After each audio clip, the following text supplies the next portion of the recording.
অতীতে নীরবতার একটা আলাদা ভাষা থাকে। কখনো সে নীরবতা বয়ে আনতে পারে সুখময় কোনো অনুভূতি, আবার এই নীরবতা পারে সৃষ্টি করতে এক অস্বস্তিকর আবহাওয়া। এই মুহূর্তে নীরবতাটা কী ধরনের ঠিক বোঝা যাচ্ছে না। আরশাদ বুঝতেও চাচ্ছে না। কোনো কিছু চিন্তা করার পর্যায়ে নেই তার মস্তিষ্ক। শূন্য দৃষ্টিতে মেঝের দিকে আটকে আছে তার চোখ দুটো। এই বারান্দাটাকে আজ পৃথিবীর ভয়ঙ্করতম স্থান বলে মনে হচ্ছে, অথচ এই জায়গাটার সঙ্গে তার কত শত স্মৃতি জড়িয়ে আছে। রাতের পর রাত এই বারান্দায় বসে নরসিনীর সঙ্গে জোছনা বিলাস করেছে সে। তখন কি একবারের জন্যও ভেবেছিল একদিন ঠিক এই জায়গায় বসে তার গা ছমছম করে উঠবে? আচমকা নরসিনী এসে বসল পাশে। এই বারান্দায় প্রকাণ্ড এক দোলনা আছে। আরশাদ সবসময় দোলনার ডান পাশটায় বসে, বাম পাশটা বরাদ্দ নরসিনীর জন্যে। সে হিসেবে আজও কোনো ভুল হলো না। এই স্বাভাবিকতা এই বিদঘুটে লাগছে আরশাদের কাছে। ইচ্ছা করছে নরসিনীর পাশ থেকে উঠে চলে যেতে, তবে ভেতর থেকে কিছু একটা আটকে দিচ্ছে তাকে বারবার। হাত পা ক্রমে অবশ হয়ে আসছে। এখন পর্যন্ত আরশাদ চোখ তুলে তাকায়নি নরসিনীর দিকে। তার দৃষ্টি স্থির হয়ে আছে মেঝের দিকে। অসহনীয় এই নীরবতা ভঙ্গ করে নরসিন কিঞ্চিৎ অভিমান নিয়ে বলল, কথা বলবে না আমার সাথে? আরশাদ ছোট্ট দীর্ঘশ্বাস গোপন করে বলল, আমাকে একটু একা থাকতে দাও প্লিজ। কথা না বললে কোনো কিছুর সমাধান হবে না সাদ। আমি কোনো সমাধান চাই না। নরসিন কাঁদছে। তার চোখ দুটো বেয়ে টপ টপ করে বয়ে যাচ্ছে অশ্রুধারা, তবে কান্নায় দুর্বল হয়ে যায়নি। তার ভাবভঙ্গিতে এখনও রয়েছে একই দৃঢ়তা। নরসিন দৃঢ় ভঙ্গিতে বলল, জানি আমি একটা ভুল করে ফেলেছি, বাধ্য হয়ে ভুল করেছি। তুমি আমাকে বাধ্য করেছ। আরশাদ এবার চোখ তুলে তাকালো তার দিকে, হতভম্ব হয়ে বলল, আমি বাধ্য করেছি? নরসিন চুপ করে রইল। কোনটা সত্যি আর কোনটা মিথ্যা তার নিজের কাছেই তা অস্পষ্ট। আরশাদ বলল, আমি তোমাকে ভালোবেসেছি নরসিন, আর এই তোমার ভালোবাসার মর্যাদা? ভালো আমি বাসিনি? বেসেছি, এখনও বাসি, আজীবন বাসব। তুমি মর্যাদা দিয়েছ আমার ভালোবাসার। আমার থেকেও তুমি তোমার কাজকে বেশি ভালোবাসো, তাই বলে এত বড় একটা শাস্তি দিতে হবে? আমি কোনো শাস্তি দেইনি তোমাকে। ভুল করেছি, ছোট্ট একটা ভুল। তোমার এটাকে ছোট ভুল বলে মনে হয়? এবারও চুপ করে রইল নরসিন। আরশাদ ক্লান্ত বিরক্ত গলায় বলল, তোমার কথা শুনতে ভালো লাগছে না। নরসিন একরাশ অভিমান নিয়ে বলল, এখনও ইগনোর করে যাচ্ছ সাদ? তোমার এই ইগনোরনেসের কারণেই আমি বাধ্য হয়েছি ভুলটা করতে। আরশাদ ক্রুদ্ধ গলায় বলল, কোন মুখে এত বড় বড় কথা বলছো তুমি? এক ফোঁটাও রিগ্রেট নেই তোমার মধ্যে, তাই না? নিজের করা ভুলের জন্যে দোষ আমাকেই দিয়ে যাচ্ছ। এর আগে কখনো আরশাদ তার সঙ্গে এতটা উঁচু গলায় কথা বলেনি, আর বলবেই বা কেন? যে মানুষটাকে সে এ জীবনে সব থেকে বেশি ভালোবেসেছে, তার সঙ্গে উঁচু গলায় কথা বলার প্রশ্নই ওঠে না। তার মানে কি আরশাদ কি আর নরসিনকে ভালোবাসে না? একটা রাত, এই এক রাতের মধ্যেও কারো ভালোবাসা উবে যেতে পারে? নরসিন ব্যথিত গলায় বলল, ঘৃণা করো না তুমি আমাকে? আমি জানি না। আরশাদের এমন উত্তরে যেন তার অন্তরের ব্যথা আরও কয়েক গুণ বেড়ে গেল। দীর্ঘ সময় চুপ করে রইল নরসিন। নিজেকে এভাবে কষ্ট দেওয়ার কোনো মানে হয় না। আরশাদকে ভালোবেসে নিজেকে সর্বোচ্চ কষ্ট দিয়েছে নরসিন। দীর্ঘ নীরবতার পর নরসিন কম্পিত সুরে বলল, তাহলে আমার সঙ্গে এক ছাদের নিচে থাকতে হবে কেন? ডিভোর্স নিয়ে নিই আমরা। আরশাদ হতবাক গলায় বলল, ডিভোর্সের কথা তুমি বলছো? নরসিন আর একটু জোর দিয়ে বলল, হ্যাঁ বলছি। আমার পক্ষে সম্ভব না তোমার এই ইগনোরনেস সহ্য করা। আমি কোনোদিনও তোমাকে ইগনোর করিনি। কাজকে একটু বেশি প্রাধান্য দেওয়া মানেই তোমাকে ইগনোর করা নয়। তাই বলে তুমি তোমার সঙ্গে থাকলে আমি পাগল হয়ে যাব। আর তাছাড়া তোমার পক্ষেও সম্ভব না আমাকে মাফ করা। ছেড়ে দাও আমাকে। বর্তমানে কিছু মুহূর্ত, কিছু দৃশ্য, কিছু স্মৃতি একটা মানুষকে সারা জীবন বয়ে বেড়াতে হয়। মানব মস্তিষ্ক নাকি কোনো কিছু ভুলে যায় না। জন্ম মুহূর্ত থেকে আজ অবধি সকল স্মৃতি মস্তিষ্কে জমা আছে। মস্তিষ্ক যে সকল স্মৃতিগুলো জরুরি মনে করে না, সেই সকল স্মৃতি আমাদের চোখের সামনে ভেসে ওঠে না। আর যে স্মৃতিগুলো তার কাছে জরুরি, যেগুলো চোখের সামনে দৃশ্যমান হয়ে ওঠে। ওই রাতটাকে আরশাদের মস্তিষ্ক কেন এত জরুরি মনে করে কে জানে। কারণে অকারণে যখন তখন ওই রাতের প্রতিটা মুহূর্তের স্মৃতি দৃশ্যমান হয়ে ওঠে চোখের সামনে। নরসিনের সঙ্গে ওই কথোপকথনের প্রত্যেকটা শব্দ আজও কানে ভেসে বেড়ায় তার। দোলনাওয়ালা ওই বারান্দায় গেলে আজও গা ছমছম করে ওঠে। আজ কি যেন মনে করে আবারও পুরনো ডায়েরিটা খুলে বসলো আরশাদ। ডায়েরি মানুষকে ফেলে আসা দিনগুলোর সাথে জুড়ে দেয়। আরশাদের আজ ফেলে আসা দিনগুলোর কাছে ফিরে যেতে ইচ্ছা করছে কি না কে জানে। অবশ্য ইচ্ছা না করারই কথা। তার ফেলে আসা দিনগুলো নিতান্ত সুখকর নয়। আরশাদের লেখায় অর্ধেকের কিছুটা কম ডায়েরি ভরেছে, বাকি খালি পড়ে আছে। প্রতিটি পাতায় একই কথা লেখা, একটি মাত্র বাক্য বারবার অনবরত, আই ওয়ান্ট ইন্ড মি। একটা সময় নিজেকে শেষ করে দেওয়ার বড় আকাঙ্ক্ষা ছিল তার। প্রতিটি মানুষের জীবনে কোনো না কোনোবার নিজেকে শেষ করে দেওয়ার চিন্তা মাথায় আনে কি না কে জানে। তবে এই এক জীবনে সেই চিন্তা এসেছে আরশাদের মাথায়। প্রথমবার এসেছিল যেদিন বাবা তাদের একা ফেলে চলে গেল। দ্বিতীয়বার ওই রাতে। ভাগ্যক্রমে তৃতীয়বারটা না এলেও ওই দুইবারই তার জীবনে প্রলয়ঙ্করী ঝড় সৃষ্টি করার জন্য যথেষ্ট ছিল। নিজেকে শেষ করে দেওয়ার চিন্তা এখন আর আরশাদের মাথায় আসে না। একটু একটু করে শুধরে নিয়েছে নিজেকে, নিজের জন্য লড়াই করতে শিখেছে। তবুও কোথায় যেন এক প্রজ্ঞার শূন্যতা। মনে হয় যেন নিজের জন্য লড়াই করতে গিয়ে এক পর্যায়ে হেরে যাবে আরশাদ। সোফায় গা এলিয়ে দিয়ে টিভির দিকে তাকিয়ে আছে ওরা। শেষ বিকেল সিনেমার শুটিং দুদিন আগে শেষ হয়েছে। আপাতত কাজের তেমন একটা চাপ নেই। শুটিং ছাড়া আরশাদ খুব একটা ঘর থেকে বের হয় না। পরিচালক বা প্রযোজকদের সঙ্গে মিটিংও সারি নিজ বাড়িতে।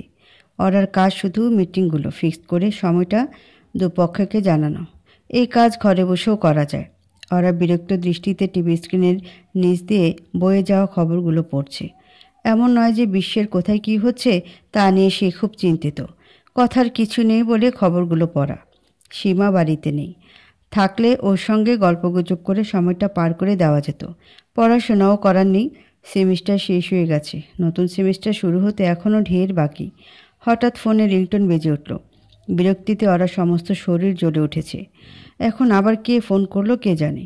কিছু কিছু দিন থাকে যখন কোনো কাজ করতে মন সায় দেয় না।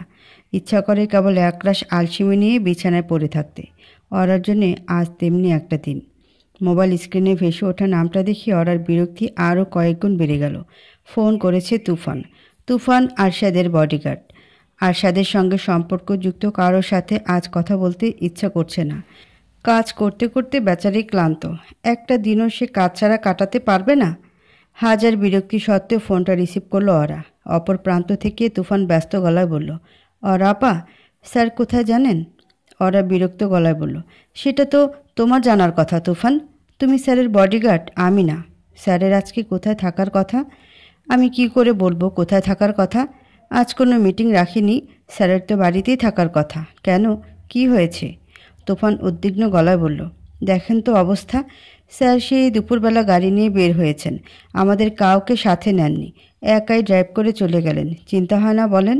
মনের অজান্তেই ওরার চোখ গেল টিভির দিকে।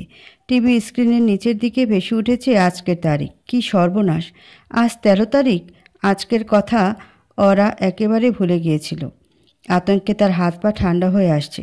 ওরা বহু কষ্টে নিজেকে সামলে বলল, তুফান, আমি জানি স্যার কোথায় আছে। আমি ওনাকে নিয়ে আসছি। তোমাদের তাকে নিয়ে চিন্তা করতে হবে না। ফোন কেটে দিয়ে এক লাফে উঠে বসলো ওরা। তার গা বেয়ে প্রবল হাওয়া বয়ে গেল। একটু একটু করে হৃদস্পন্দন বেড়েই চলেছে। 13ই এপ্রিল প্রতি বছর ঠিক এই দিনটায় এমনই অনুভূতি হয় তার। ঠিক এই দিনটাই আরশাদের পাগলামি যেন সকল সীমা ছাড়িয়ে যায়। আজকের এই দিনটাতে নওশিনের সঙ্গে বিয়ে হয়েছিল আরশাদের। নিঃসন্দেহে একসময় এই দিনটা ছিল তার জীবনের সব থেকে বিশেষ দিন। তবে এখন আর নেই। তাই হয়তো এই দিনটাকে সহ্য করতে পারে না আরশাদ। নিজের মধ্যে থেকেও হারিয়ে যাওয়ার জন্য ব্যস্ত হয়ে পড়ে। বিরক্তিকর ব্যাপার। এতই যখন টান, তখন ডিভোর্স নেওয়ার কি দরকার ছিল কে জানে। সভ্য সমাজ মনে করে বিচ্ছেদ মানুষের জীবনে শান্তি বয়ে আনে। যে মানুষটার সাথে থাকা সম্ভব নয়, সে মানুষটার থেকে আলাদা হয়ে গেলেই জীবনে ফিরে আসবে সকল শান্তি। এ ধারণা একেবারেই ভুল। ওরা দেখেছে এক ডিভোর্সের কারণে কিভাবে তিলে তিলে নিজেকে শেষ করে ফেলছে আরশাদ। কোনো মানে হয়? চিন্তিত ভঙ্গিতে জানালার কাছে এসে দাঁড়ালো ওরা। বাইরে প্রকৃতি তার তাণ্ডব চালাচ্ছে। শুরু হয়েছে প্রবল কালবৈশাখীর ঝড়। জানালা থেকে কিছু দূরে কয়েকটা তালগাছ দেখা যায়। প্রচণ্ড ঝড়ের বেগে গাছগুলো একটু পরপর হেলে উঠছে। ঝড়কে ভয় করলে চলবে না। ওরাকে এই মুহূর্তে বাইরে বের হতেই হবে, তা না হলে সত্যি সত্যি অনর্থ ঘটে যাবে। তৈরি হতে হতে ওবার কল করলো ওরা। এই প্রবল ঝড়ের মধ্যে নিশ্চয়ই রিক্সা নিয়ে বের হওয়া যাবে না। অবশ্য আরশাদের ড্রাইভার জহিরকে ফোন করে বললেই সে একটা গাড়ি নিয়ে চলে আসতো। জহির সারাদিন ও বাড়িতেই পড়ে থাকে। কি দরকার? ওরা নিতান্তই ভীতু প্রকৃতির মেয়ে নয়। একটা সময় ছিল, এখন আর নেই। ভয় তাকে সহজে কাবু করতে পারে না। তবে আরশাদের ছোট বড় এই পাগলামিগুলো নিয়ে তার ভয়ের শেষ নেই। পাগলামির বশে যদি ছেলেটা কোনো দিন নিজের বড়সড় ক্ষতি করে ফেলে। বিলাসবহুল 5 তারকা হোটেলের সামনে এসে থামল ওরার উবার। ওরা জানে আরশাদ কোথায় আছে। 316 নম্বর রুমে। প্রতি বছর এই দিনে ঠিক ওই রুমটায় গিয়ে ওঠে আরশাদ। নিজের জন্য অজস্র পরিমাণ ড্রিঙ্কস অর্ডার করে অচেতন না হয়ে যাওয়া পর্যন্ত ড্রিঙ্কস করে। এই ভয়ঙ্কর ব্যাপারটায় অভ্যস্ত হয়ে গেছে ওরা। মদ্যপানের বদ্ধভ্যাস আরশাদের নেই। তবে এই একটা দিনে নিজেকে কিছুতেই আটকাতে পারে না সে। যন্ত্রণার নানা ধরন রয়েছে। কিছু কিছু যন্ত্রণা আছে যা সহজেই গা সয়ে যায়। আবার কিছু যন্ত্রণা এতটাই তীব্র হয় যে তার মুখোমুখি হওয়ার মতো শক্তি মানুষ হারিয়ে ফেলে। আরশাদের যন্ত্রণাগুলো ঠিক তেমনই। কাঙ্ক্ষিত রুমটার সামনে এসে অনবরত কলিং বেল বাজিয়ে যাচ্ছে ওরা। দরজার ওপাশ থেকে কোনো প্রকার সাড়া শব্দ আসছে না। যদিও তাতে কিছু যায় আসে না, দরজা না খুলে যাওয়া পর্যন্ত এই কলিং বেল বাজিয়েই যাবে ওরা। ওরা ভেবেছিল কয়েক ঘন্টা নিরলস পরিশ্রমের পর আরশাদকে ঘর থেকে বের করা যাবে। তবে তাকে অবাক করে দিয়ে কয়েক মিনিটের মাথায় দরজা খুলে দিল আরশাদ। বুকটা ধক করে কেঁপে উঠল ওরার। শত মানুষের মনের মাঝে বাস করা আরশাদকে প্রতিনিয়ত খুব কাছ থেকে দেখে ওরা। ব্যক্তিগত জীবনে আরশাদ গম্ভীর, অল্পভাষী আর রাগী। এছাড়াও তার মাঝে যে বৈশিষ্ট্য লক্ষণীয় তা হচ্ছে অনুভূতি শূন্যতা। নিজের অনুভূতিগুলো সকলের সামনে আরশাদ প্রকাশ করে না বললেই চলে। তবে আজ যেন এক ভিন্ন মানুষকে আবিষ্কার করলো ওরা। আরশাদকে দেখে মনে হচ্ছে যেন কেউ একজন চাবুক দিয়ে অনবরত আঘাত করেছে তাকে। আঘাত পেতে পেতে অবসন্ন হয়ে উঠেছে তার ভেতরটা। চোখ দুটোতে জমে আছে এক রাশ কথা। সেই কথাগুলো এই মুহূর্তে বলতে না পারলে যেন সে মরেই যাবে। আরশাদ টলতে টলতে বলল, ও তুমি এসেছ? তোমার অপেক্ষাই করছিলাম। আবারও মনে মনে ধাক্কা খেলো ওরা। প্রতি বছর আরশাদ এমন পাগলামি করে। প্রতিবারে ওরা এসে তাকে নিয়ে যায় এখান থেকে। কিন্তু কোনোবারই তো আরশাদ অপেক্ষা করে থাকে না তার জন্যে। তবে আজ অপেক্ষা করছি কেন? আরশাদ আরও কিছু বলতে যাবে তার আগেই ওরা ঘরে ঢুকে দরজা বন্ধ করে দিল। হলওয়েতে অনেকে আসা যাওয়া করছে। সুপারস্টার আরশাদ হককে এ অবস্থায় দেখাটা নিশ্চয়ই কারো কাম্য নয়। বলতে যাওয়া কথাটা অপূর্ণ রেখে আরশাদ আবারও গিয়ে বসল সোফায়। সোফার সামনে মার্বেল পাথরের প্রকাণ্ড এক টেবিল। টেবিলের উপরেই ছড়িয়ে ছিটিয়ে পড়ে আছে ড্রিঙ্কসের বোতল আর গ্লাস। আরশাদ গ্লাসে ছোট্ট চুমুক দিল। ওরা সোফায় তার পাশে বসে বলল, স্যার চলুন প্লিজ।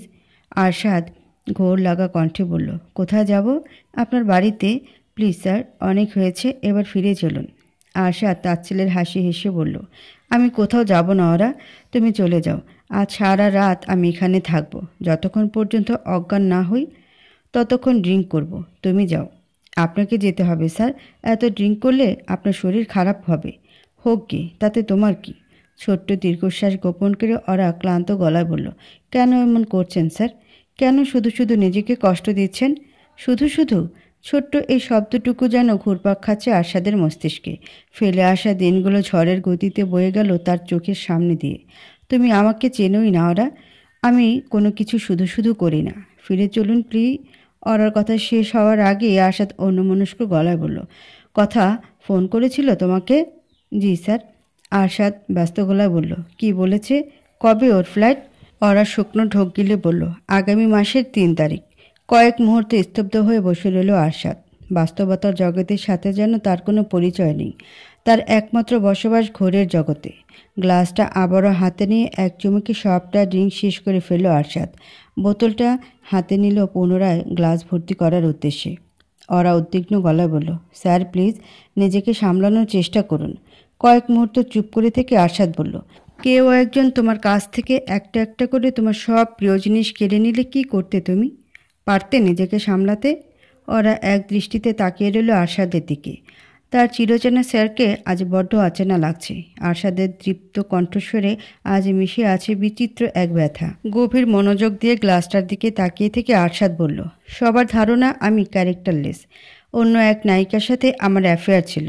আমার কারণে ডিভোর্সটা হয়েছে। পত্র পত্রিকা, টিভি, ম্যাগাজিন সব জায়গায় এই একই কথা। সব দোষ আরশাদের। নিজেদের মন গড়া কথা নিয়ে নিজেরাই নিউজ করে ফেলেছে। একবারও জানতে চায়নি সত্যিটা। তুমি জানো সত্যিটা কি? ওরা বলল, আমি এসব কথা শুনতে চাই না স্যার। আরশাদ ধমকে সুরে বলল, কেন শুনবে না? তোমাকে শুনতেই হবে। It's an order. 3 বছর ধরে কেউ আমার কথা শুনতে চায়নি, কেউ আমাকে বুঝতে চায়নি। তোমাকে শুনতেই হবে।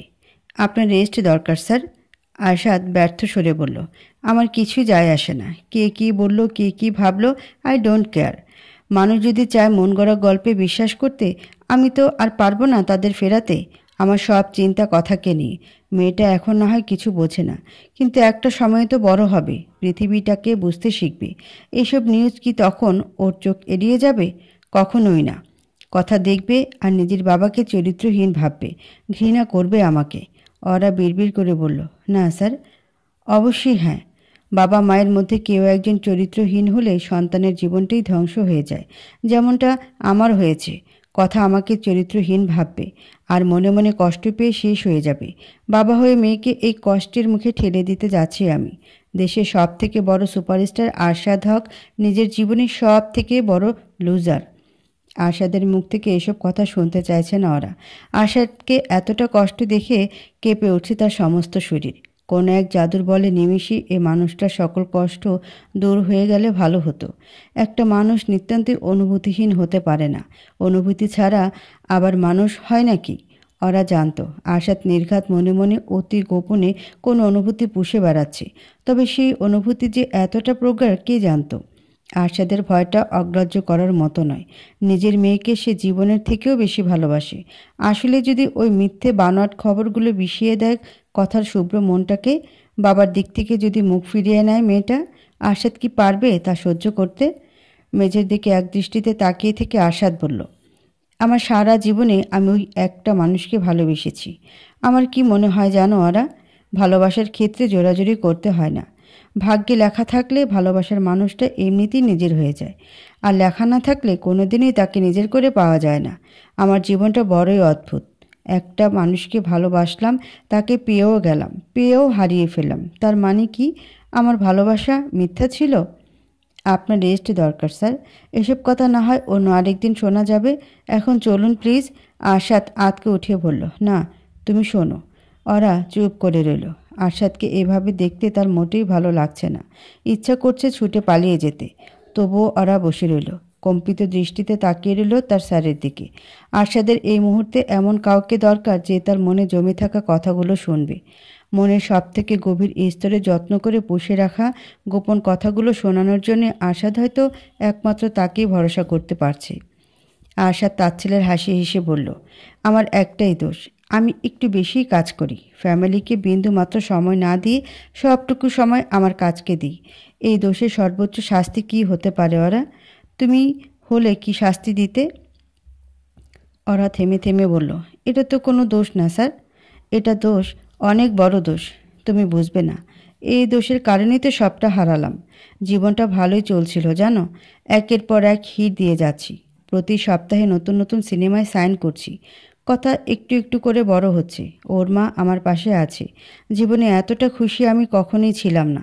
নিজেকে পৃথিবীর সব থেকে সুখী মানুষ বলে মনে হতো। হঠাৎ একদিন জানতে পারলাম আমি আবার বাবা হব। আমাদের ঘর আলোকিত করতে আরও একজন আসছে। বিস্ময়ের সীমা রইল না ওরার। নসীন কি দ্বিতীয়বারের মতো অন্তঃসত্ত্বা ছিল? চাকরির শুরু থেকে কেবল কথাকেই দেখে আসছে ওরা। তার জানা মতে সে তাদের একমাত্র সন্তান। তাহলে দ্বিতীয় বাচ্চাটা কোথায়? আরশাদ লম্বা শ্বাস নিয়ে নিজেকে সামলানোর বৃথা চেষ্টা করে বলল, খুশি হয়েছিলাম আমি। এর আগে এতটা খুশি হয়েছিলাম কথার জন্মের দিন। সবাই বলতো বউ বাচ্চাকে ল্যামলাইটের আড়ালে রাখতে, এলিজিবল ব্যাচেলর ইমেজটা ধরে রাখতে। কিন্তু আমি সবসময় চেয়েছি আমার হ্যাপি ফ্যামিলিটাকে পুরো পৃথিবীর সামনে আনতে। গর্ব করতাম আমি আমার পরিবার নিয়ে। কিন্তু পরিবারটাই আর রইল না। আরশাদের হাতটা আবারও ফিরে গেল গ্লাসে। সে চুমুক দিতে যাবে তার আগে ওরা মিনতি সরে বলল, স্যার না, আর না প্লিজ। আরশাদ বাধ্য ছেলের মতো নামিয়ে রাখলো গ্লাসটা। তবে গ্লাসের দিক থেকে তার চোখ দুটো সরছে না। সেদিকে তাকিয়ে থেকেই বলল, পাশে ছিলাম ওর। সব সময়, সর্বক্ষণ। একবার শুটিং সেটে ডিরেক্টরের সঙ্গে ঝগড়া করে রীতিমতো ভাঙচুর করে বেরিয়ে আসে। পত্রপত্রিকায় এ নিয়ে প্রচুর সমালোচনা হয়। পুরো ইন্ডাস্ট্রি ওর বিরুদ্ধে চলে গিয়েছিল, আমি বাদে। আমি পাশে ছিলাম, সাহস জুগিয়েছিলাম। ওই ঘটনার পর ওর কেরিয়ার প্রায় ডুবতে বসেছিল। শক্ত হাতে সামলেছি সবটা। আরেকবার নওশীন ড্রাগ অ্যাডিক্টেড হয়ে পড়ল। ড্রাগ নিয়ে পড়ে থাকতো আর সাংবাদিকদের ফোন করে উল্টাপাল্টা কথা বলতো আমি ড্রাগস নিয়েছি, এ নিয়ে নিউজ করুন। ব্যাপারটা নিয়ে নিউজ করলে এই ইন্ডাস্ট্রিতে একদিনও টিকতে পারতো না সেবারও সামলেছি। প্রতিটা পদে পদে বাঁচিয়েছি ওকে। আর কি পেয়েছি? ওরা হতবিহ্বল হয়ে লক্ষ্য করলো আশাদের চোখ ছলছল করছে। যে কোনো সময় টপ টপ করে গড়িয়ে পড়বে অবিরাম অশ্রুধারা। ওরা হৃদস্পন্দন মুহূর্তেই বেড়ে গেল কয়েক গুণ। সেই সঙ্গে বেড়ে গেল অস্থিরতা। সুপারস্টার আরশাদ হক, যার জন্যে পাগল কোটি কোটি ভক্ত, তার চোখে জল মানায় না। এজন্যে লোকে বলে সাফল্যের সঙ্গে আনন্দের কোনো যোগসূত্র নেই। একটা মানুষ সফলতার সর্বোচ্চ শিখরে পৌঁছে গেলেও কষ্টে জর্জরিত থাকতে পারে তার মন।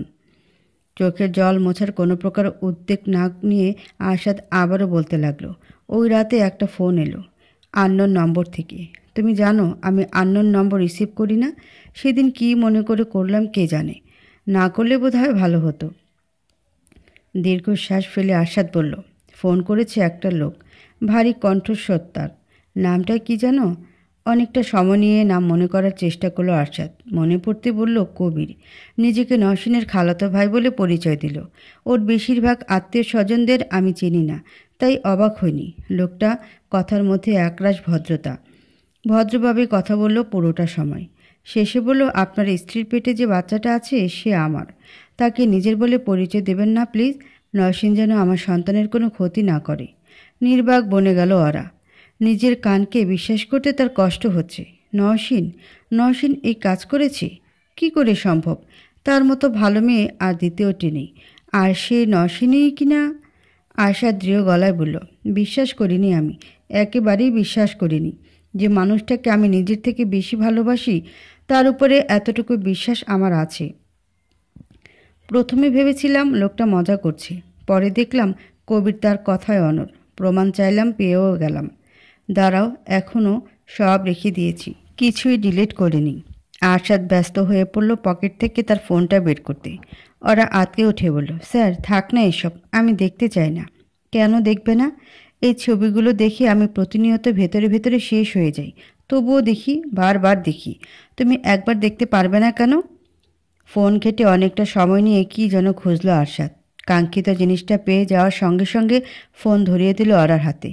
স্ক্রিনে ভেসে ওঠা ছবিটার দিকে তাকাতেই এক সেকেন্ডেই মাথায় চোখ সরিয়ে নিল ওরা। এই ছবি দেখা তার পক্ষে সম্ভব নয়। নওশীনকে সে সব সময় আদর্শ বলে মনে করেছে, চেয়েছে তার মতো হতে।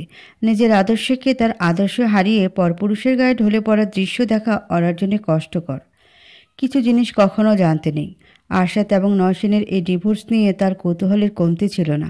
তবে আজ প্রকৃত কারণটা জানার পর থেকে মনে হচ্ছে না জানলে বোধহয় ভালো হতো। প্রচণ্ড কষ্ট হচ্ছে ওরার। যদিও বিচ্ছেদের জন্য মনে মনে কখনো দোষারোপ করেনি আরশাদকে, কিন্তু নওশীনকেও তো করেনি। ওরা নওশীনকে আদর্শ মনে করে বলে এই সত্যি মেনে নিতে কষ্ট হচ্ছে ওরার। না জানি আরশাদের কতটা কষ্ট হয়েছিল। সে তো প্রাণের থেকেও বেশি ভালোবেসেছিল মানুষটাকে। আরশাদ থেমে থেমে বলল, পৃথিবীতে সব কিছুরই রিপ্লেসমেন্ট থাকে, তাই না ওরা? আমি সময় দিতে পারি না, সারাদিন ব্যস্ত থাকি। সেজন্য আমার রিপ্লেসমেন্টও খুঁজে নিল আমার ভালোবাসার মানুষটা। ওরার চোখ বেয়ে টপ টপ করে জল পড়ছে। কোনো কিছুই সহ্য হচ্ছে না। তিক্ত সত্যতা সহ্য হচ্ছে না। আরশাদকে কষ্টে দেখাটা সহ্য হচ্ছে না। একটা দিনও আমি নওশীনকে ছাড়া কল্পনা করতে পারতাম না। ইভেন অ্যাট দ্যাট মোমেন্ট আলাদা হয়ে যাওয়ার কথা আমি ভাবিনি। ভাবছিলাম কি করে ক্ষমা করে দেওয়া যায় ওকে। ক্ষমা করতে কষ্ট হতো, তবুও করে দিতাম। ভালোবেসেছিলাম তো। এই ভালোবাসা জিনিসটাকে আমি সব থেকে ঘৃণা করি। চট করে আসে আর চলে গেলে একেবারেই চলে যায়। ডিভোর্সের কথা প্রথমে ওই তুলল। আমার সঙ্গে থাকলে নাকি ভুল করেই যাবে। তার থেকে ভালো একসঙ্গে না থাকা। আরশাদের বলা প্রতিটি শব্দে ওরা কেবল অবাকই হয়ে যাচ্ছে। এত বড় একটা ভুল করলো, অথচ কোনো অনুতাপ নেই নওশিনের মাঝে। বিশ্বাস হচ্ছে না তার চিরচেনা ম্যাম এমনটা করেছে। বারবার মনে হচ্ছে যেন ভিন্ন এক নওশিনের গল্প শুনছে সে। আরশাদের চোখ মুখ শক্ত হয়ে উঠল। কষ্টে জর্জরিত মুখটা ক্রমেই ছেয়ে যাচ্ছে কাঠিন্যে। কঠিন গলায় আরশাদ বলল, ঠিক ওই মুহূর্তে আমার সব ভালোবাসা উধাও হয়ে গেল। নওশিনের প্রতি সর্বক্ষণ সূক্ষ্ম একটা টান অনুভব করতাম, সেই টানটাও চলে গেল। চোখ খুলে গেল আমার। নিজেকে প্রশ্ন করতে লাগলাম, কেন ক্ষমা করতে যাচ্ছিলাম তাকে? সব কিছুর ক্ষমা হলেও বিশ্বাসঘাতকতার কোনো ক্ষমা হয়, তুমি বলো? ওরা না সূচক মাথা নাড়ল। ওই বাচ্চাটার সাথে নওশিন কী করেছে আমি জানি না, জানতেও চাইনি। ওই সময়টায় আটকে ছিল আমার জীবন। এত বড় একটা শখ পেয়েছি, এই শখ থেকে রিকভার করা কোনোদিনই সম্ভব হবে না আমার পক্ষে। আমি বেশি কিছু চাইনি ওরা। আমি চেয়েছিলাম কেউ এসে আমার পাশে দাঁড়াক, আমাকে বুঝুক, সাপোর্ট করুক, কিন্তু পেলাম কি? শুধুই কটাক্ষ। ওরার খুব ইচ্ছা হলো বলতে, আমি আপনার পাশে আছি স্যার, কিন্তু বলতে পারল না। ভেতর থেকে কিছু একটা এসে আটকে দিল তাকে। আমার মা জানতো না ডিভোর্সের আসল কারণ কি। পত্রপত্রিকার লেখা দেখে তার ধারণা হয়ে যায় আমার কারণে ডিভোর্স হচ্ছে। ফোন করে ইচ্ছা মতো কথা শোনালো। মায়েদের কাজই তো শাসন করা। আমার মা আমাকে জীবনে বহুবার শাসন করেছে, তবে সেবারের মতো কষ্ট আমি কোনোদিন পাইনি। মা আমাকে বলল, নওশিনের মতো ভালো একটা মেয়ে থেকে আলাদা হয়ে যাওয়ার জন্য যে সে কোনোদিনই ক্ষমা করবে না আমাকে। আমার মতো মানুষকে ছেলে হিসেবে পরিচয় দিতে তার লজ্জা লাগছে। তোমার কি মনে হয় ওরা, আমি কি এতটাই খারাপ? সাবধানে চোখে জল মুছিয়ে ওরা আশ্বাস দেওয়ার ভঙ্গিতে বলল, না স্যার, কখনোই না। এখানে আপনার তো কোনো দোষ নেই। আপনি কেন শুধু শুধু কষ্ট দিচ্ছেন নিজেকে? কষ্ট পেতে পেতে অভ্যস্ত হয়ে গেছি তো। কষ্ট না পেলে বরং কেমন খাপছাড়া লাগে জীবনটা। এই ভালোবাসা জিনিসটা এমন কেন? কখনো মনে এনে দেয় পৃথিবীর সব থেকে সুখময় অনুভূতি। আবার এই ভালোবাসাই পারে হৃদয়টাকে কয়েক হাজার টুকরো ভেঙে ফেলতে। ওরা মনে মনে ঠিক করলো, এই জীবনে কাউকে ভালোবাসবে না। সীমাকে আজ অপরূপ সুন্দর লাগছে। তার পরনে লাল পেরে সাদা শাড়ি, খোপায় বেলি ফুলের মালা, চোখ কাজলে রাঙানো, আর কপালে ছোট্ট একটা লাল টিপ। তার সৌন্দর্য কয়েকগুণ বাড়িয়ে দিয়েছে সর্বক্ষণ ঠোঁটে লেগে থাকা হাসিটা। এই সাজের সঙ্গে হালকা কিছু গয়না না হলে ঠিক জমছে না। এই যেমন দুহাত ভর্তি লাল চুড়ি, কানে বড় কানের দুল, গলার রঙিন কোনো হার।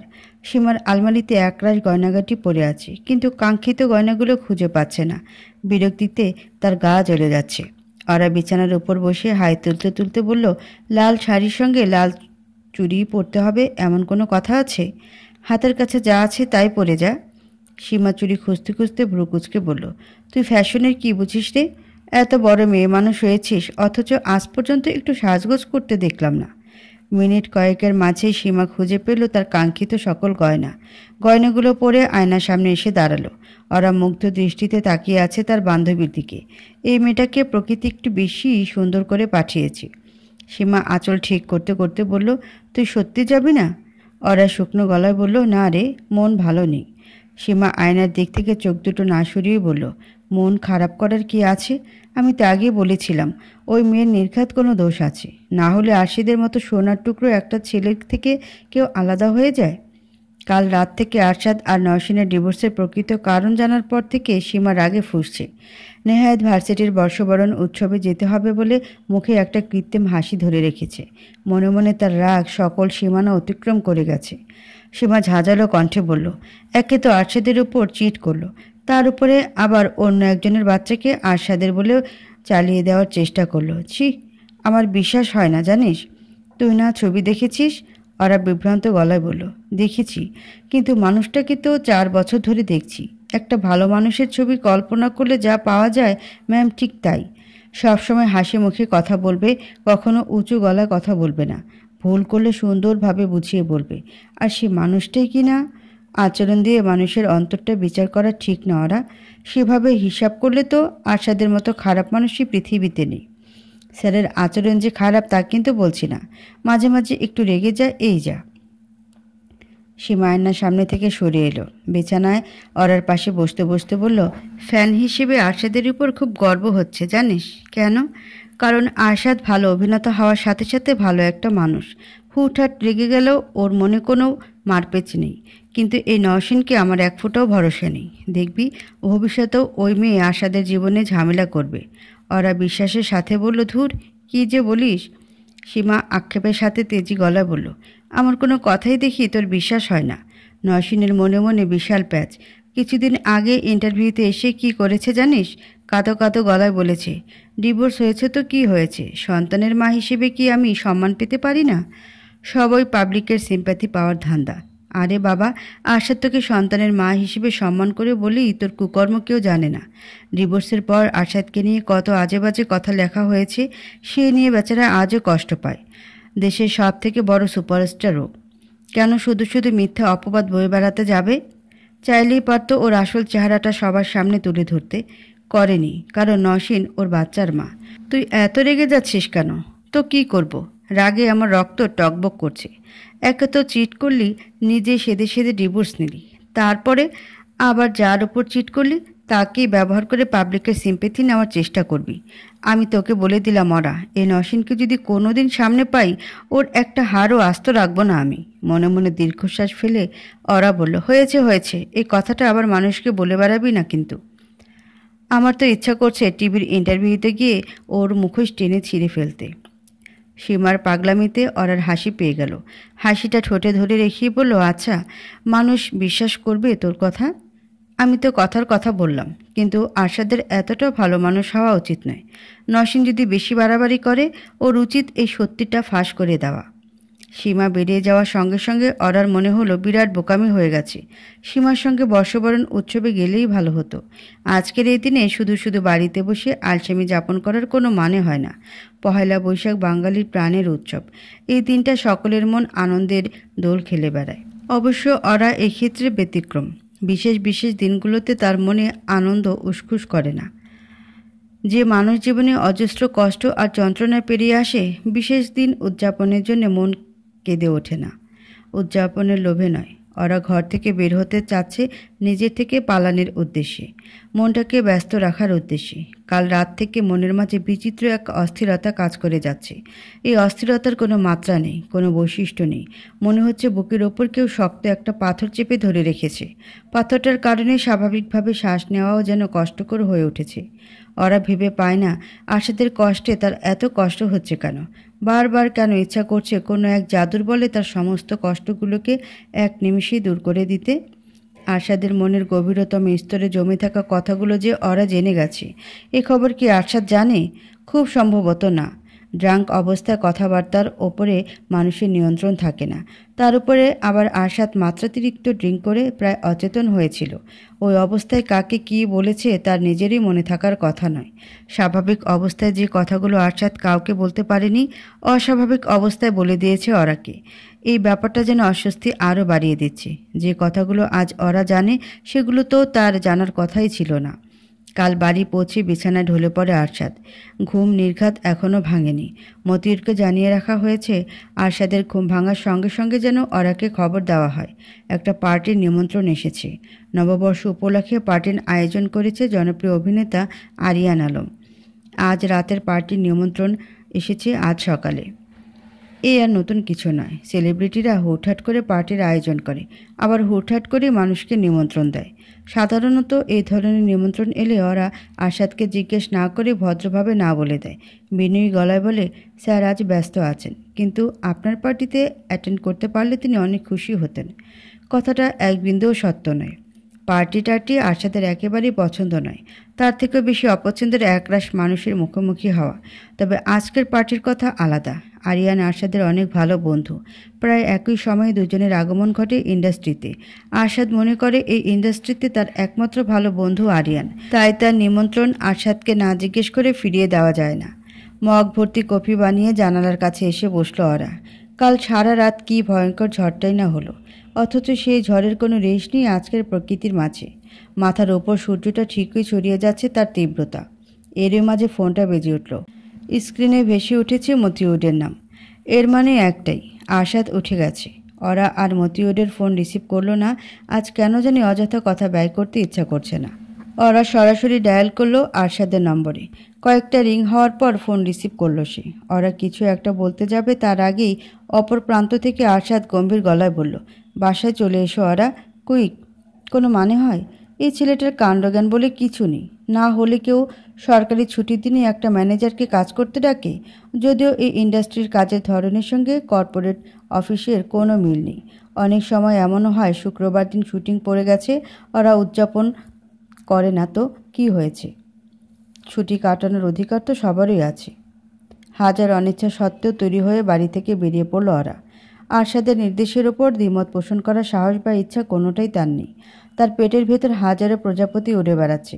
আরশাদের বাড়িতে এর আগেও অসংখ্যবার তার যাওয়া হয়েছে, তবে কোনোবারই এই অনুভূতিটা হয়নি। কালকের ঘটনার পর থেকে আরশাদের মুখোমুখি হতে কেমন ভয় ভয় লাগছে, যদিও ভয়ের কোনো কারণ নেই। আরশাদের তো সে ঘটনার লেশমাত্র মনেই নেই। আরশাদকে দেখে হতভম্ব বনে গেল ওরা। তার চোখে মুখে বিচিত্র এক প্রশান্তির ভাব, চোখ দুটোতে বিরাজ করছে একরাশ স্নিগ্ধতা। পরনে সাদা শার্টে সেই স্নিগ্ধতা যেন কয়েক গুণ বেড়ে গেছে। কে বলবে এই একই মানুষ গতরাতে ড্রিঙ্ক করে একাকার কাণ্ড ঘটিয়েছে? শেষ বিকেল, সিনেমার শুটিং শেষ হয়েছে ঠিকই, কিন্তু শুটিংয়ের পরেও সিনেমার পেছনে অনেকটা সময় দিতে হয় অভিনেতাদের। বেশিরভাগ সময় যায় ডাবিংয়ের পেছনে। সিনেমায় আমরা অভিনেতাদের যে কণ্ঠস্বর শুনি তার কোনোটাই দৃশ্য ধারণ করার সময়কার নয়। সেগুলো আলাদা করে স্টুডিওতে ধারণ করা হয়। শুটিংয়ের সময় আশপাশ থেকে নানা অবাঞ্ছিত শব্দ ভেসে আসতে পারে, যার ফলে সংলাপ পরিষ্কার শোনা যায় না। সংলাপ বুঝতে যাতে দর্শকের কোনো অসুবিধা না হয়, তাই শুটিংয়ের পর সকল দৃশ্যের সংলাপগুলো আলাদাভাবে স্টুডিওতে ধারণ করা হয়। এরপর এডিটের সময় দৃশ্যের উপর আলাদা ধারণকৃত সেই সংলাপগুলো বসিয়ে দেওয়া হয়। শেষ বিকেল, সিনেমার পেছনে আর কতদিন ব্যয় করতে হবে তার একটা হিসাব করতেই ওরাকে ডেকে পাঠানো। ওরা তার ল্যাপটপ খুলে বসেছে। আরশাদের আগামী দিনগুলোর শিডিউল এখানেই গুছিয়ে লেখা আছে। আরশাদ গম্ভীর গলায় বলল, ডাবিং শেষ হতে কতদিন লাগবে? আমি ডিরেক্টরের সঙ্গে কথা বলেছি স্যার। তিনি বললেন আপনি সময় দিতে পারলে 4 থেকে 5 দিনের ভেতর শেষ হয়ে যাবে। তাহলে নেক্সট উইকের রবিবার থেকে বৃহস্পতিবার ডেট দিয়ে দাও। ওরা ভদ্রভাবে বলল, মঙ্গলবার দেওয়া যাবে না স্যার, ওই দিন অ্যাডের প্রিমিয়ার ইভেন্টে আপনাকে যেতে হবে। আরশাদ বিরক্ত গলায় বলল, ও। আরশাদের বিরক্তির যথাযথ কারণ আছে। বিজ্ঞাপনের ইভেন্টে সাংবাদিকরা গিজগিজ করে। আরশাদকেও বাধ্য হয় সাংবাদিকদের মুখোমুখি হয়ে দিতে হবে তাদের প্রশ্নের উত্তর। সেটা কোনো সমস্যা নয়। সমস্যা হলো সীমা অতিক্রম করে যাওয়া সাংবাদিকদের প্রিয় কাজ। আরশাদকে পেয়েই তারা অবাঞ্ছিত প্রশ্নের ঝুলি খুলে বসবে। সবটাই তার ব্যক্তিগত জীবনকে ঘিরে। ওরা বলল, তাহলে স্যার মঙ্গলবার আর শুক্রবার বাদে রবিবার থেকে শনিবার ওদের ডেট দিয়ে দিই। আরশাদ থমথমে গলায় বলল, হ্যাঁ। আর শোনো, ইভেন্টের আগে সাংবাদিকদের ব্রিফ করে দেবে কোনো পার্সোনাল প্রশ্ন যেন না করে। 5 মিনিটের জন্য তাদের মুখোমুখি হব। যে কটা প্রশ্নের উত্তর দেব সবগুলো হবে অ্যাড নিয়ে। ওরা ভয়ে ভয়ে বলল, সিনেমা নিয়েও কোনো প্রশ্ন করতে পারবে না স্যার? আরশাদ নির্বিকার ভঙ্গিতে বলল, পারবে, কিন্তু বেশি না। অ্যাডের ইভেন্টে আবার সিনেমার প্রশ্ন কিসের? ওরা ছোট্ট দীর্ঘশ্বাস গোপন করে বলল, জি স্যার।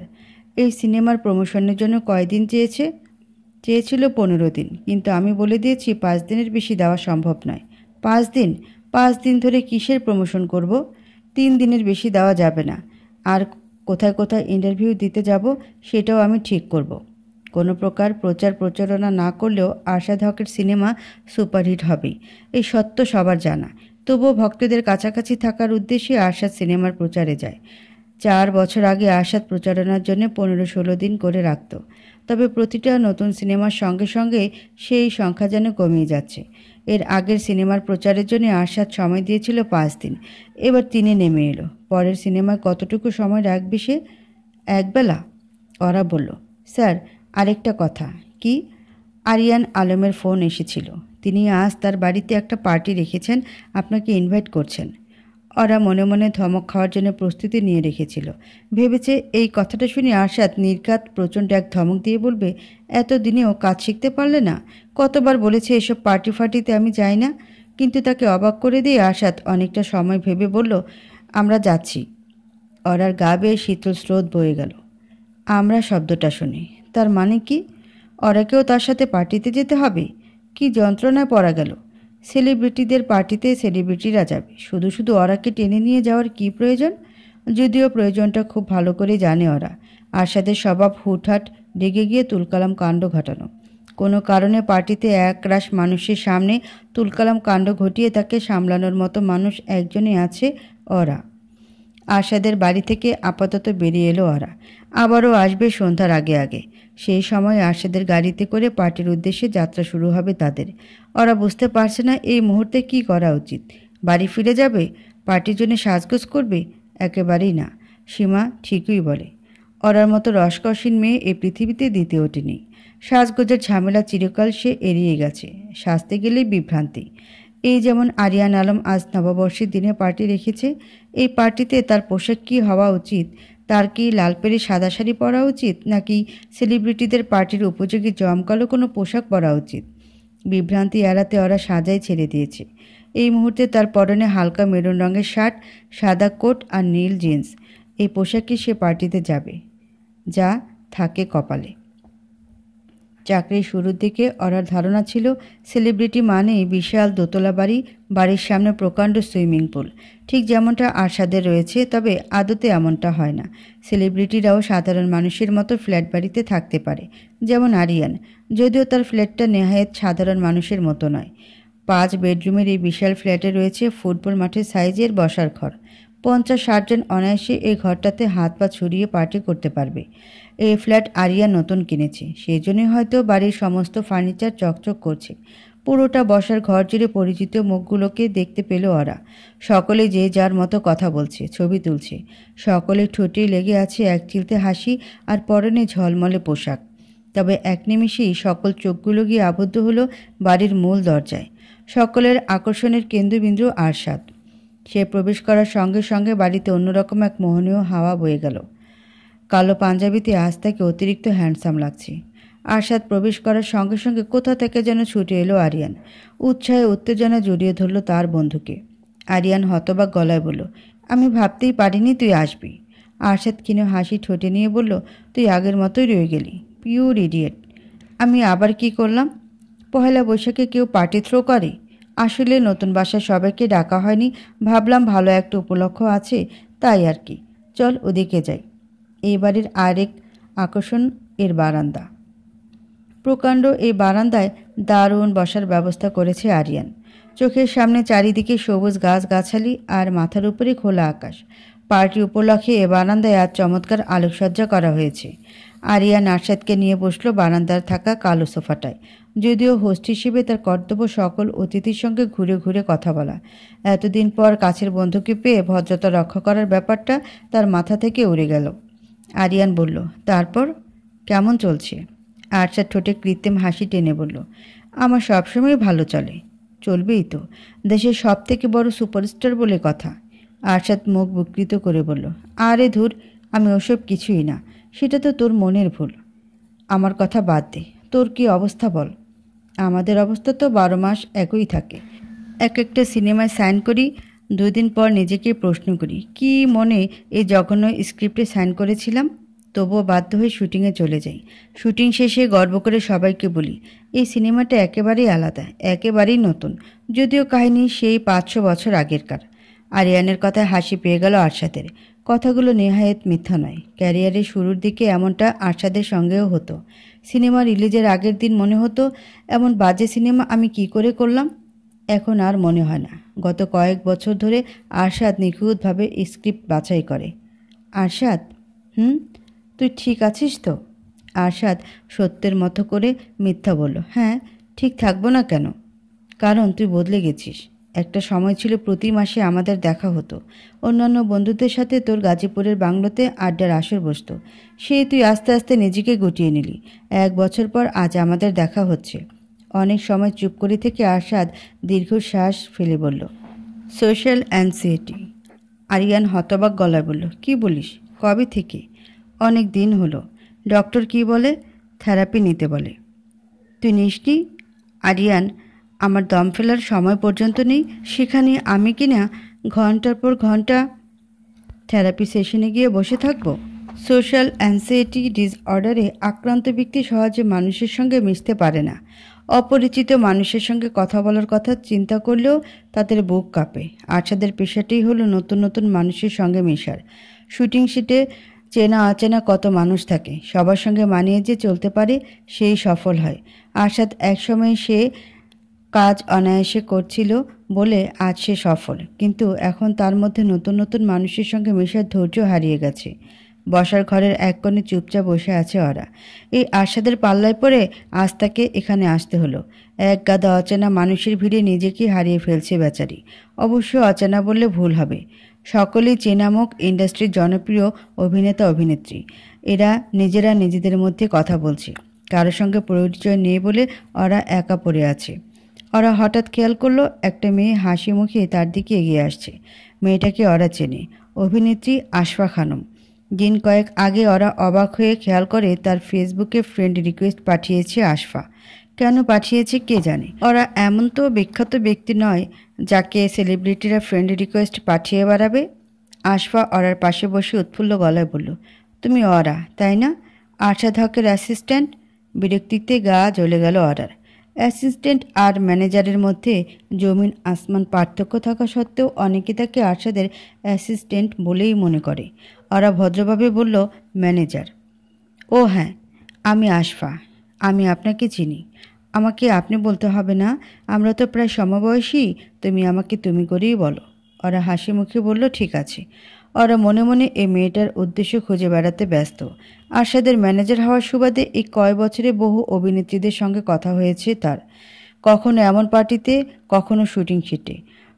প্রত্যেকে সেদে সেদে বাড়তি আহ্লাদ দিয়ে কথা বলতে এসেছে ওরার সঙ্গে। কারো উদ্দেশ্য আরশাদের সিনেমার নায়িকা হওয়ার সুযোগ খোঁজা, আর কারো উদ্দেশ্য ভিন্ন কিছু। এই মেয়েটার উদ্দেশ্য কি কে জানে। আমি তোমার ছবি দেখি ফেসবুকে, বাস্তবে তুমি ছবির থেকেও অনেক বেশি সুন্দর। ওরা কৃত্রিম হাসি দিয়ে বলল, থ্যাংক ইউ। তুমি বাস্তবে সিনেমার পর্দায় দু জায়গাতেই সুন্দর। ইতিমধ্যে এই কথোপকথনের প্রতি বিরক্তি ধরে গেছে ওরার। এই মুহূর্তে এখান থেকে পালিয়ে বাঁচতে পারলে ভালো হতো। থ্যাঙ্কস। আচ্ছা, তুমি কত বছর ধরে আরশাদের সাথে কাজ করছো? 4 বছর। Wow, you have a lot of experience. Not much actually. আমি প্রতিনিয়ত শেখার চেষ্টা করি। আমিও প্রায় 4-5 হলো অভিনয় করছি। একটা সময় নাটক করেছি, এবছর সিনেমা করলাম। আমি তোমার সিনেমা দেখেছি, তাই কেমন লেগেছে তোমার? অনেক ভালো লেগেছে। মনে মনে বারবার একটাই প্রশ্ন করে যাচ্ছে ওরা, এই কথোপকথন শেষ হবে কখন? আশফা হাসি মুখে বলল, থ্যাংক ইউ। কিছু মনে না করলে একটা কথা জিজ্ঞেস করব? অবশ্যই। What is it like to be around Arshad all the time? It's amazing. Sir অনেক ভালো একজন মানুষ। আমার তোমাকে খুব হিংসা হয় জানো। আরশাদ আমার সারা জীবনের ক্রাশ। আমার অনেক দিনের স্বপ্ন ওর সাথে একটা দিন কাটানোর, আর তুমি আমার সেই স্বপ্নটা প্রতিনিয়ত পূরণ করছো। সেরেছে। মনে মনে এই ভয়টাই পাচ্ছিল ওরা। এই মেয়ের উদ্দেশ্য তাহলে ভিন্ন কিছু। এই বিরক্তি আর সহ্য করা যাচ্ছে না। ওরা এমন মেয়ে খুব কম দেখেছে যে জীবনে একবার হলেও আরশাদের উপর ক্রাশ খায়নি। বেচারি যেখানে যায় সেখানেই একটা করে আরশাদের প্রেমে পাগল মেয়ে উপস্থিত থাকে। ভার্সিটি, পার্টি, এমনকি নিজের বাড়িতে পর্যন্ত রেহাই নেই। কোনো মানে হয়? আশফা হঠাৎ নিচু গলায় বলল, একটা সিক্রেট কথা জিজ্ঞেস করব? কাউকে বলবে না তো? কি সিক্রেট? আরশাদ কি সিঙ্গেল? রাগে বিরক্তিতে তাণ্ডব চালাতে ইচ্ছা করছে ওরার। এমন প্রশ্নের মানে কি? আরশাদ সিঙ্গেল হলে কি করবে মেয়ে? তার সঙ্গে প্রেম পর্ব শুরু করে দেবে? এতটাই সহজ? ওরা ভাবল এই মেয়ের সঙ্গে মজা না নিয়ে তাকে ছেড়ে দেওয়া যাবে না। যদিও মজা নেওয়াটা ওরার অভ্যেস নেই, মাঝে মাঝে অভ্যাস লঙ্ঘন করতে ইচ্ছা করে। আজ যেমন করছে। ওরা দৃঢ় গলায় বলল, না স্যার, সিঙ্গেল না। নিমেষেই আশফার চোখ মুখে অন্ধকার নেমে এলো। আহারে, বেচারিকে আশাহত হতে দেখে এবার ওরার খারাপই লাগছে, আবার মনে মনে হাসিও পাচ্ছে। আশফা নিজেকে সামলানোর প্রাণপণ চেষ্টা করে বলল, ও আচ্ছা, so who's the lucky girl? ওরা ঠোঁটে প্রশস্ত হাসি টেনে বলল, সরি, ইটস ভেরি কনফিডেন্সিয়াল। পার্টিতে ঘন্টা 2-1 সময় কাটিয়ে ফিরে আসছে ওরা এবং আরশাদ। ড্রাইভ করছে আরশাদ, আর তার পাশের সিটে বসে থাকা ওরার ভয়ে হাত পা ঠান্ডা হয়ে আসছে। এই ছেলে ড্রাইভিংয়ের ওপর বিন্দুমাত্র ভরসা নেই। দেখা গেল কোনো সময় গাছের সঙ্গে ধাক্কা লাগিয়ে অ্যাক্সিডেন্ট বাঁধিয়ে দিয়েছে। পার্টিতে যাওয়ার সময় ড্রাইভ করছিল ওরা। নিজে ড্রাইভ করতে গেলেও ওরার ভয় হয়, তবে এতটা না। ভয়ের সঙ্গে সঙ্গে আবারও ফিরে এসেছে সেই অস্থিরতা। গতকাল রাতের ঘটনা এতক্ষণ ভুলে গিয়েছিল সে। আরশাদের সঙ্গে একান্তে বাড়িতে বসে কথাগুলো যেন আবারও মনে পড়ে গেল। আরশাদের সেই মিলন কণ্ঠস্বর, অশ্রুভরা চোখ, কুৎসিত সত্য, সবটা যেন এক নিমিষে চোখের সামনে ভেসে উঠছে। মুহূর্তে গায়ে কাঁটা দিয়ে উঠল অরার। না, এই অস্থিরতা নিয়ে বেঁচে থাকা সম্ভব নয়। যে করেই হোক অস্থিরতার এই জাল থেকে বেরিয়ে আসতে হবে তাকে। ওরা জানে কী করলে তার অস্থিরতা কমবে। লম্বা শ্বাস নিয়ে নিজেকে প্রস্তুত করলো। ভয়ঙ্কর সেই কাজটাই সে করতে যাচ্ছে। এই কাজের পর আরশাদের প্রতিক্রিয়া কী হতে যাচ্ছে কে জানে। রেগে মেগে কোনো প্রচণ্ড কোনো প্রলয় যদি সে নিয়ে আসে। ওরা ভয়ে ভয়ে মুখ খুলল। স্যার, একটা কথা ছিল।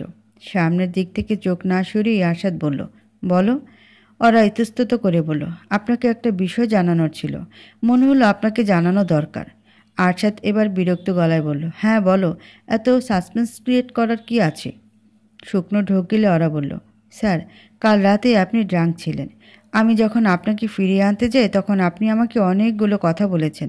আপনার হয়তো মনে নেই। কথাগুলো আপনার জীবন নিয়ে, আপনার অতীত নিয়ে। আমি শুনতে চাইনি, কিন্তু বিন্দুমাত্র অবাক না হয়ে আরশাদ নির্বিকার ভঙ্গিতে বলল, মনে থাকবে না কেন? মনে আছে। কেন, কি সমস্যা সেটা নিয়ে? ওরা হতবিহ্বল গলায় বলল, স্যার, আপনার মনে আছে? ঠোঁটের কোণে সূক্ষ্ম হাসি রেখা নিয়ে আরশাদ বলল, ওরা অজস্র পরিমাণ ড্রিঙ্ক করলেও আমি নিজের উপর কন্ট্রোল হারাই না।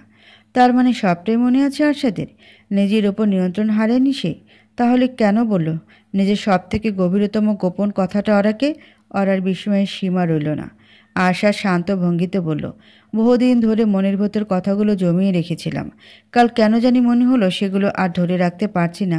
ওই কথাগুলো কাউকে না বললে দম বন্ধ হয়ে মরেই যাব। ওই মুহূর্তে মাথায় একটাই ভরসা নাম আসছিল, তোমার নাম। অরার বিস্ময় এবার সকল সীমা ছাড়িয়ে গেল। আরশাদ এতটাই ভরসা করে তাকে? এও সম্ভব? দুদিন হয়ে গেল কথা পাড়ি দিয়েছে পৃথিবীর আরেক প্রান্তে। এই দুদিন ধরে আরশাদের মনের অবস্থা কেমন কে জানে। নির্ঘাত তার মনের মধ্যে দিয়ে বয়ে চলে যাচ্ছে প্রবল কালবৈশাখীর ঝড়। অবশ্য তা নাও হতে পারে। এই 6টা মাস যে সে একেবারে মেয়েকে দেখে থাকবে তা নয়। আরশাদ কানাডার ভিসার জন্য আবেদন করেছে। সময় সুযোগ পেলে সে ছুটে যাবে মেয়ের কাছে। নওশিনের সঙ্গে কথাবার্তা বলে ঠিক করা হয়েছে, কথা বাংলাদেশে থাকতে যেমন বাবার কাছে এসে থাকতো, এখনও তাই করবে। ওরা গিয়ে নিয়ে আসবে তাকে। চিন্তার বিষয় এখন একটাই, এতটা পথ একা একা কী করে যাবে ওরা? এর আগে অনেকবার বিদেশে যাওয়া হয়েছে তার, প্রতিবারই আরশাদের শুটিংয়ের কাজে। একা একা যাওয়া হয়নি। এবার কি করে যাবে কে জানে। আপাতত সেসব নিয়ে মাথা না ঘামালেও চলবে। ওরার আজ ব্যস্ততার শেষ নেই। আজ আরশাদের নতুন সিনেমা, কাছাকাছি শুটিং। কথা চলে যাওয়ার পর অশান্ত মনটাকে ব্যস্ত রাখতেই হয়তো আরশাদ হন্তদন্ত হয়ে শুটিংয়ে ফিরেছে। কোনো সিনেমা শুটিংয়ের প্রথম দিনটা সবসময় ভয়ে ভয়ে কাটে ওরার। আরশাদকে তার বিন্দুমাত্র ভরসা নেই। দেখা গেল যে কোনো মুহূর্তে সে রেগে মেগে সেট থেকে বেরিয়ে গেল। এর আগের সিনেমা শুটিংয়ের প্রথম দিন তার রাগের চাকে নায়িকাই বদলে গেল। অবশ্য নায়িকা বদলে যাওয়ার যথাযথ কারণও ছিল। আজ সেটের অবস্থা অতটা উত্তপ্ত নয়। আরশাদ যথারীতি চুপচাপ নিজের গ্রিন রুমে বসে থাকলেও শট দিতে আসার সময় স্বাভাবিক থেকেছে। তার থেকেও বড় কথা, এই সিনেমার নায়িকার চরিত্রে কোনো দোষ নেই। নতুন এই সিনেমাটা থ্রিলার ধাঁচের। যদিও ভক্তরা রোমান্টিক চরিত্রে আরশাদকে দেখে অভ্যস্ত, কিন্তু থ্রিলার গল্পেই তাকে সব থেকে বেশি মানায়। এই সিনেমার গল্পটাও দারুণ। গল্পে আরশাদ তার কয়েকজনের কাছের বন্ধুদের নিয়ে সিলেটে বেড়াতে যায়। রাতের বেলা সবাই মিলে যখন আড্ডা দিচ্ছিল, তখনই আরশাদের সঙ্গে তার এক বন্ধুর বেঁধে যায় তুমুল ঝগড়া। ঝগড়ার প্রবলতা এতটাই বেশি ছিল যে শেষমেশ তা ধাক্কাধাক্কিতে গিয়ে গড়ায়। ওই রাতে তাদের ঝগড়া থেমে গেল। পরদিন সকালে ঘটে যায় এক ভয়ঙ্কর ঘটনা। সকল বন্ধুরা হতবিহ্বল হয়ে খুঁজে পায় আরশাদের সঙ্গে যার ঝগড়া হয়েছিল তার রক্তাক্ত লাশ। সিনেমার স্ক্রিপ্টটা এমন, আরশাদের চরিত্রকে কখনো মনে হবে ভালো, আবার কখনো খারাপ। এই ধরনের চরিত্রে আরশাদ ছাড়া কাউকে মানাবে বলে মনে হয় না। আজ তাদের শুটিং গাজীপুরের এক রিসোর্টে। সিনেমায় নায়ক নায়িকাদের বাড়ি বলতে আমরা যা দেখি তা মূলত সুন্দর সুন্দর এসব রিসোর্ট আর ঢাকার খানিক শুটিং পর্ব শেষে শুটিংয়ের মূল পর্ব শুরু হবে সিলেটে যাওয়ার আগ পর্যন্ত তেমন একটা চাপ নেই। এই যেমন আজকে ধারণ করা হয়েছে মাত্র 3টি দৃশ্য। অন্যান্য সময় একদিন ধারণ করা হয় 5 থেকে 7টি দৃশ্য। এই রিসোর্টের ছাদটা অনিন্দ সুন্দর। ছাদের এক পাশ জুড়ে দেশি বিদেশি নানা ফুলের গাছ। প্রায় সবগুলো গাছেই ফুটে আছে রং বেরঙের ফুল। এত সব ফুল একসঙ্গে দেখে মনটাই ভালো হয়ে যায়। ফুল গাছগুলোর পাশে প্রকাণ্ড এক দোলনা। আজ পূর্ণিমা। ওরা ঠিক করে রেখেছিল আজ শুটিং শেষে ছাদে গিয়ে দোলনায় বসে চাঁদ দেখবে। পরিকল্পনা অনুযায়ী ছাদে প্রবেশ করলো ওরা। অন্যমনস্ক থাকার কারণে খেয়াল করেনি রেলিংয়ের কাছে দাঁড়িয়ে থাকা মানুষটাকে। আরশাদ সিগারেট ধরিয়ে রেলিংয়ের কাছে দাঁড়িয়ে আছে। তাকে খেয়াল করার সঙ্গে সঙ্গে অন্তরাত্মা কেঁপে উঠল ওরার। একা একা নিজের মতো সময় কাটাচ্ছিল আরশাদ। এমন সময় তাকে বিরক্ত করার কোনো মানে হয় না, কিন্তু ওরা তো আর ইচ্ছা করে বিরক্ত করেনি। ছাদে আসার পরিকল্পনা তার আগেই ছিল। ওরা ভয়ে আছে এক্ষুনি প্রচণ্ড এক ধমক খাবে আরশাদের। যদিও আরশাদের চোখ মুখ দেখে মনে হচ্ছে না সে রেগে আছে। ওরা ব্যস্ত ভঙ্গিমায় বলল, I am sorry sir. Arshad স্বাভাবিক গলায় বলল, সমস্যা নেই ওরা, ভালোই হয়েছে এসেছো, তোমার সাথে জরুরি কথা আছে। আরশাদের ভাবসাব মোটেই ভালো ঠেকছে না। তাকে বিরক্ত করার মতো গুরুতর অপরাধ করা সত্ত্বেও ওরাকে কোনো প্রকার ধমক দিল না আরশাদ। ব্যাপারটা কি? ওরা আরশাদের কাছে গিয়ে তার পাশে দাঁড়িয়ে বলল, কি কথা স্যার? আরশাদ সিগারেট টান দিয়ে বলল, তুমি নাকি নতুন জবের জন্য ট্রাই করছো? ওরা আতকে উঠে বলল, না স্যার, কখনোই না। কে বলেছে আপনাকে এমন কথা? মেহেদি। ও বলল তুমি নাকি বেটার স্যালারির জন্য অন্য জব খুঁজছো। স্যার, মেহেদি 1 নম্বরের একটা ফাজিল। ওর কোনো কথা বিশ্বাস করবেন না। সেই কবে থেকে একটা হেডফোন চাচ্ছে। আমি এখনও দেইনি বলে ভেবেছে স্যালারি কম পড়ে যাচ্ছে। আসলে সেই রকম কিছুই না স্যার। সময় করে উঠতে পারছি না বলে ওর হেডফোন কেনা হয়নি। আমিও এরকমটাই ধারণা করেছিলাম। মেহেদি সারাক্ষণ তোমার নামে এই ধরনের উল্টাপাল্টা কথা বলতেই থাকে। ওরা ব্যস্ত উদ্বিগ্ন গলায় বলল, কি সর্বনাশ!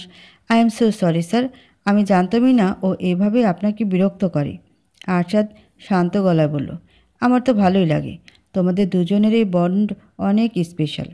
ওরা হাসি মুখে বলল, ওকে দেখলেই আমার ভাইয়ের কথা মনে পড়ে। তোমার ভাই আছে? সৎ ভাই?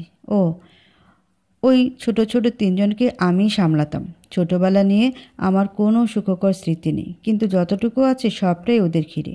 বাবা আর সৎ মা যদিও আমাকে ভালোবাসতো না, কিন্তু ওরা বাসত খুব। তোমার কষ্টটা আমি বুঝি। It's not easy to live with childhood trauma. ওরা ছোট্ট দীর্ঘশ্বাস গোপন করে বলল, চাইল্ডহুড ট্রমা এখন আর আমার নেই স্যার। একটা সময় ছিল, কিন্তু এখন কাজে এতটাই ব্যস্ত হয়ে গেছি যে ওসব কথা আর মনে পড়ে না। অনেকটা সময় চুপ করে থেকে আরশাদ বলল, আমার ক্ষেত্রেও এমনটাই হয়েছিল। একটা সময় আমার ছোটবেলাটা খুব ভাবাতো আমাকে। মনে হতো আমার কারণেই বাবা আমাদের ফেলে চলে গেছে। ইনফ্যাক্ট বাবা চলে যাওয়ার কয়েক বছর পরও এই চিন্তা আমার মধ্যে স্থির হয়েছিল। নিজেকে সামলালেন কি করে স্যার? কাজের মধ্যে ডুব দিয়ে।